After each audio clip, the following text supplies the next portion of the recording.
তারপরে সমস্ত দেব দেবতীরা শয়নে চলে যায়। 12টার আগে ভোর 4টায় তারা উঠে যায়, 12টা পর্যন্ত তাদেরকে সেবা দেওয়া যায়। কিন্তু 12টার পরে তাদেরকে সেবা দেওয়া যায় না, মন্দির বন্ধ হয়ে যায়, বা সেবা দিলেও ভগবান রাগ করে। 12টা বা 4টার সময় মন্দির খুলে তখন আবার সেবা দিতে হয়। কিন্তু অনেকে সন্ধেবেলায় কিন্তু শঙ্খ বাজায়। তো সন্ধেবেলা শঙ্খ বাজালে কী হয়, যেমন ধরুন আমাদের হচ্ছে সূর্য দেবতা, উনি তো সারাদিন ধরে আমাদেরকে দিয়ে যাচ্ছে উত্তপ্ত।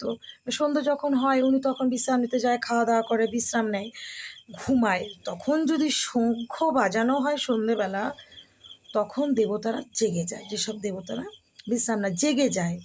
ওই জন্য কথায় বলে যে সন্ধেবেলা প্রদীপ দাও, ধূপকাঠি দাও, কিন্তু শঙ্খ বাজিও না।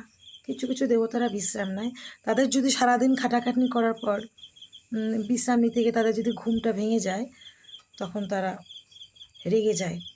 জয় শ্রীকৃষ্ণ, রাধা মাধব। রাখছি।